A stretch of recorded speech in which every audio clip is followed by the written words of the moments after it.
Quadrolas, it's my boy. Pwede na tayo magsimula. Magandang araw sa atin lahat mga kababayan. Saan man panig kayo ng daigdig naron. Dito na naman tayo sa another episode ng ating vlogs. Badaratelis po. Pag-uusapan natin ngayon, ito po no. Nagtataka po ako. Actually hindi ako nagtataka. Alam ko po yung dahilan no. Bakit mas concern pa no? Yung mga hater ni Quadro Alas. Eto kung ano-ano lang.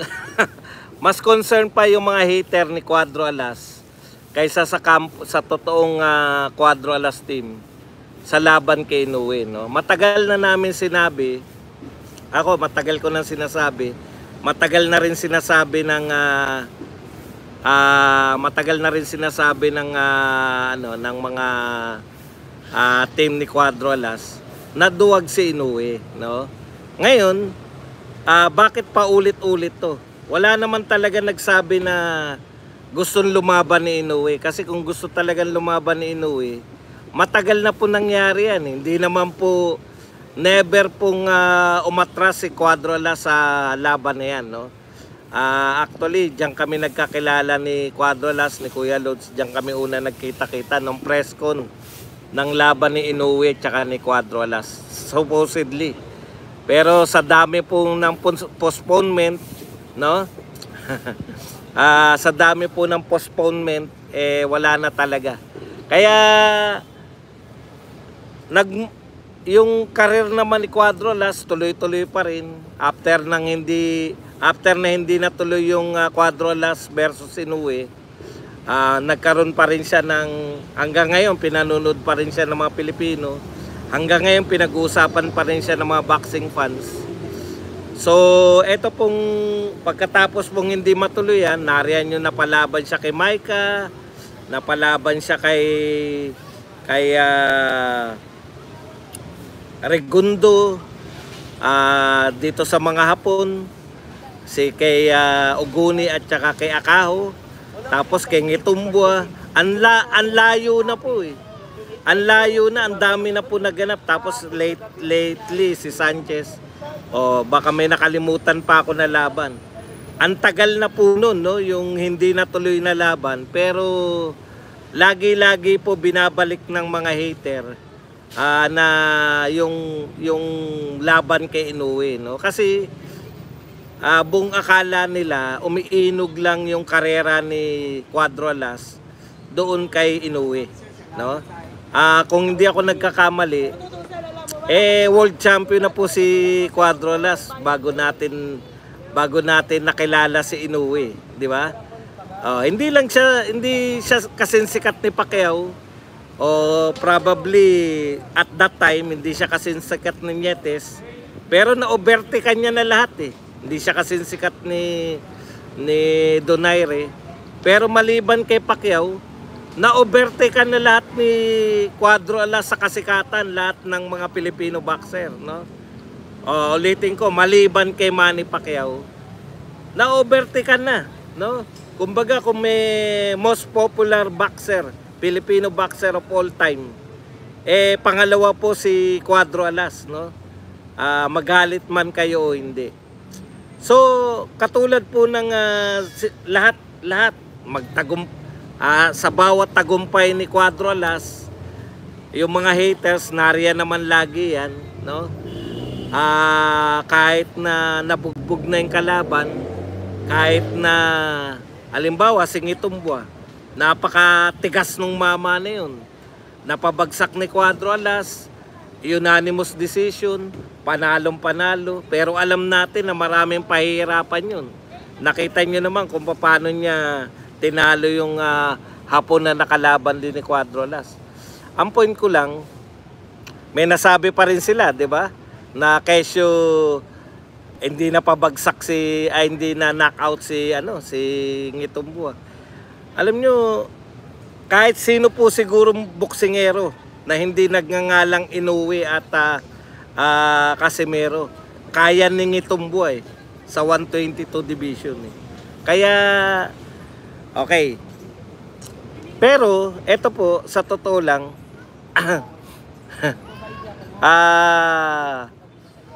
Lagi-lagi matagumpay si Cuadrolas kay Akaho, nanalo initially tabla, tapos kay Uguni alam na natin na nangayaw na nga kalaban, pero ang panawagan ng mga hater palit trainer pa rin.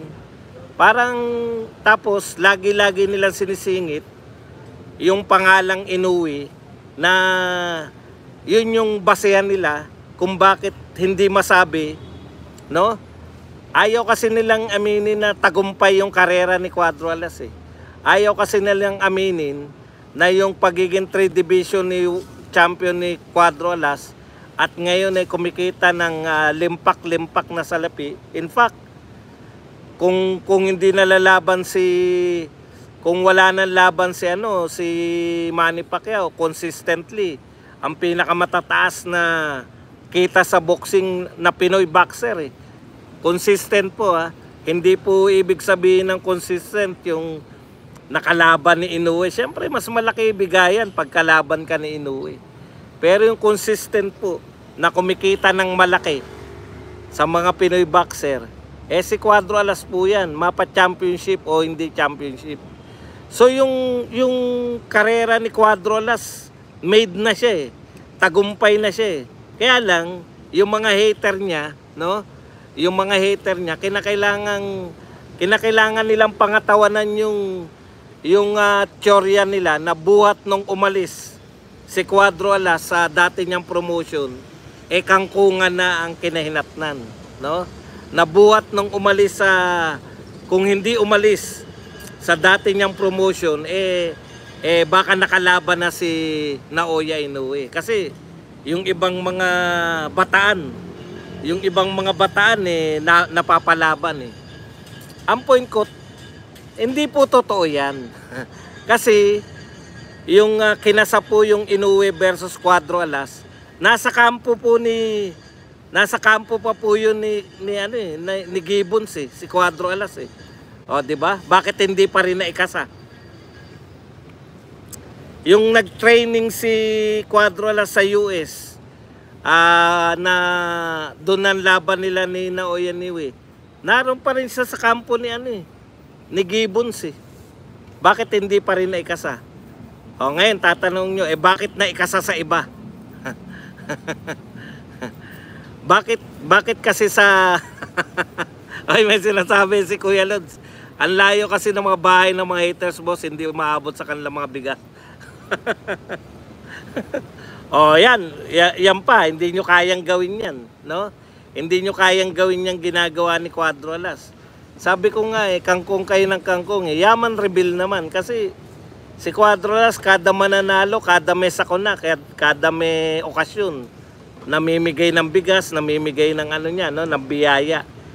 At least sa mga kapitbahay, ngayon sa mga boxer niya, no? Kamakailan lang parang pinagbibigay niya yung mga batang boxer niya ng ng mga cellphone.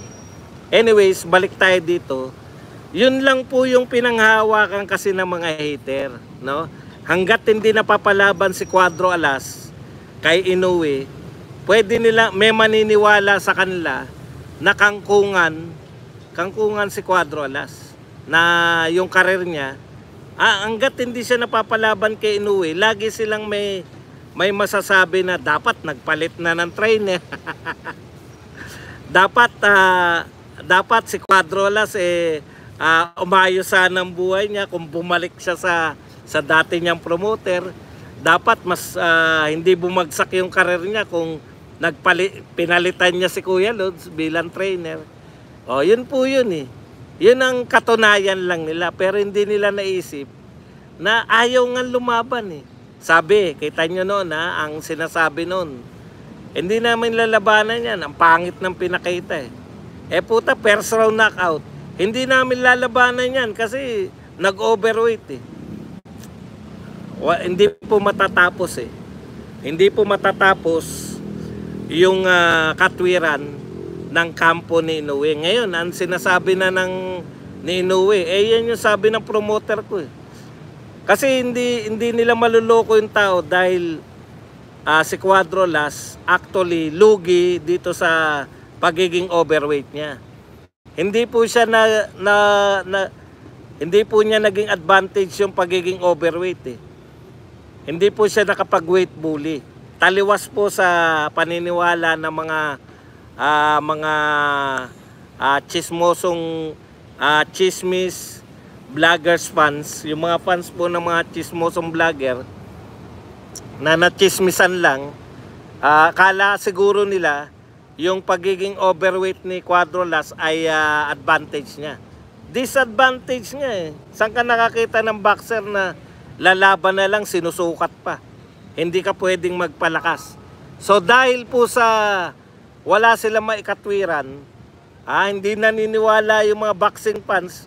Marami pong marurunong na boxing fans sa Japan eh. Magagaling po mag-isip yung mga Japanese boxing fan eh. Hindi nila pwede katwiran na kasi overweight ka eh.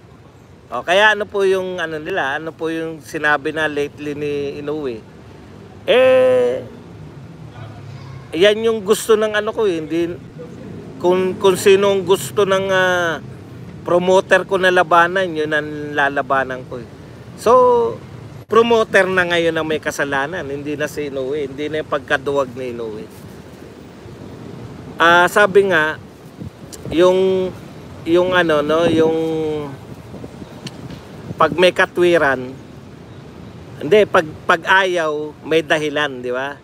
Pag gusto, may dahilan. Yan lang naman kasabihan eh. Puta, pag may ayaw, may dahilan. Pag gusto mo, magdadahilan ka rin para makamit mo yun eh. Kaso ban daw, 1 year ban daw sa Japan, kaya malamang hindi na mapalaban. Puta, gano'n na lang yung 1 year na yan, di ba?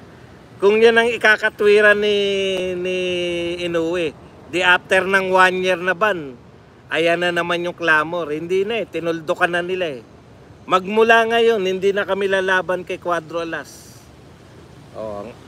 Ano magagawa natin? O kaya, habang buhay na mayroong katwiran itong mga hater.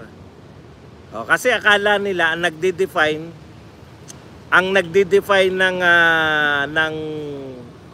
laban, no? And then nagde-define ng karera ni Cuadrolas, yung laban niya kay Inoue. Move on na kasi. Mahihilig kayo magsuri ng walang katuturan eh. Ibig nyo sabihin, burado yung pagiging 3 Division World Champion. Kawawa naman yung mga boksingero natin. Kasi kung burado sa inyo yung pagiging 3 Division World Champion, walang halaga sa inyo, di si Manny Pacquiao. Si Manny Pacquiao lang po ang may halaga na boksingero. Ilang division champion ba si Plus Elorde? Kung hindi ako nagkakamali, 2 division o 1 division lang. Si Rolando Navarrete, puta, napakatagal kong inidolo nun. Ilang beses ba ilang division ba nag-world champion yun? Yung mga Peñalosa, wala na lahat yung karir nila eh. Si Espinosa, tablahin na natin karir nila kasi si Cuadrolas nga, 3 division eh.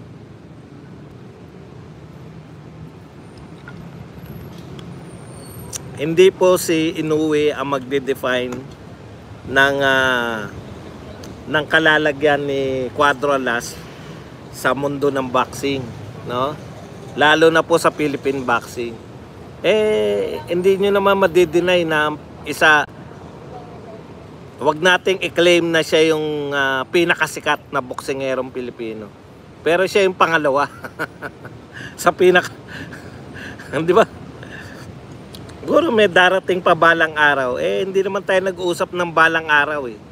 Narito tayo sa ngayon, kasalukuyan. Okay. Bago tayo pumunta sa inyong mga komento at sa inyong mga katanungan, tapusin lang natin to yung segment natin yung kay Tyson Fury. No, naniniwala ba ako na may pag-asa si Tyson Fury? Alam nyo, kung totohanan po, kung totohanan po na boxing, dapat unanimous decision yun, di ba? Yung laban nila ni Usyk. Pero bakit split decision? Ganun po yun eh. Ako sa tingin ko, pabor. Lagi naman may pabor yan eh. Pabor po yung judges kay Tyson Fury. Kaya mahirap po pagka hindi ma-knockout ni Usyk diretso si Fury, malaki pag-asa niya manalo, lalo na malaking pera po yan pagka nanalo po si Fury. Ang problema, ang tanong kasi kay Usyk, kaya niya bang ma-knockout o patulugin at hindi na bumangon si Fury? Malabo eh, kasi puta yung pinakamalakas na boksingero. May may anting-anting si Tyson Fury. Pinakamalakas na boksingero na kalaban niya, puta, tulog na, nagising pa eh. Kaya tsaka natin pag-uusapan yung tunay na prediction. Dito muna tayo sa may pag-asa ba si Tyson Fury? Kung the boxing gods, no? Yung kung ang masusunod po yung mga boxing gods natin, malaki po ang pag-asa niya kasi pag nanalo po yan, nanalo yan ng sa rematch. Ang laki pong pera niya pagdating sa trilogy, di ba? Pagdating sa part 3 ng laban na yan. Pero ano muna natin yan, mahaba-haba pa naman. Tsaka po tayo magbibigay ng ating fearless prediction kung malapit na po yung laban ni Tyson Fury. Ang maganda lang po, hindi na po concentrated ngayon sa Amerika, no? Sa Amerika kasi nasira sa kanilang boxing dahil dun sa hindi nila kayang pagtapat-tapatin yung mga superstar eh. Samantalang yung Riyadh season, yung pinamumunuan ng prinsipe ng Saudi, talagang kayang-kaya niya, no? May pera sila para pagtapat-tapatin yung kanilang mga gustong paglaban-labanin. So yan lang po ang ating topic. Pwede na po tayong magtanong.